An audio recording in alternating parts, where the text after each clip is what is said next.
with your predecessor. That to some extent enables us to treat requests made by the chamber for the members of the chamber, particularly with regard to participation in trade fairs and so on, you know, on a, I would say, on a shortcut basis. And we stick to that praxis, also with corruption. And you know, and you also mentioned that, there is, and I think the deadline you mentioned is even, it was even too conservative. I think it's 59 months, right? So if you had a visa, a German, or not a German, a Schengen visa, within the last 59 months, you are not obliged to appear there in person. So you can send your passport. You have to arrange for an appointment, but you can send your passport and you get the visa back by post.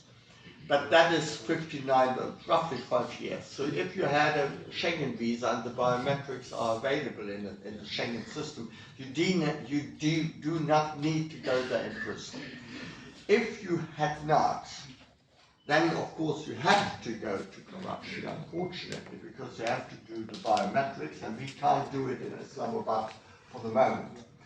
But again here, I would say the Chamber of Commerce should have a coordinating role. So if there is, for instance, a greater participation of Sialkot business in a trade fair in Germany, in an upcoming trade fair, I have to say most of the trade fairs have been postponed now due to the pandemic still. Figures in Germany are not that good yet. It's somewhat improving, but I have to say Pakistan fared much better in dealing with the pandemic so far as Germany did, and most of European countries. So there is still this problem of COVID. So most of the trade fairs, at least in the first, I would say, quarter of the year, had been postponed. But if the trade fairs are coming upstream again, I think the Chamber of Commerce should direct a letter to us with the names of the members of the chamber, perhaps indicating whether you have already, whether you had already a visa within this 59 months or not, and then we would secure a shortcut, but unfortunately only in corruption. So those people who have this visa within these 59 months, they do not have to go there. Others, unfortunately, have to.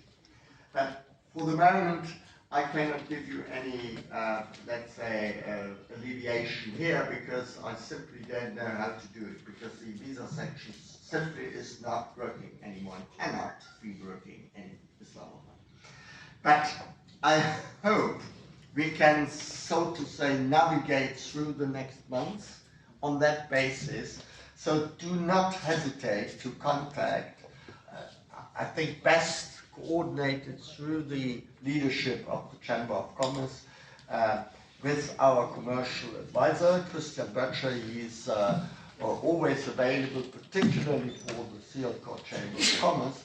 And I very much hope that somehow we can muddle through the next months. I want to conclude my brief statement by thanking you once again for this very kind reception, for the outstanding relationship we have, Germany and Sialkot, for the degree of friendship I personally feel with a number of you, with which not only Germany but also the German embassy has very intensive and good contact long since. I thank you for your engagement. I thank you for your trust and confidence in German-Pakistani relations, and I can only say long live the German-Pakistani friendship, and all the best to the Chamber of Commerce of Sialkot and its leadership. Thank you very much.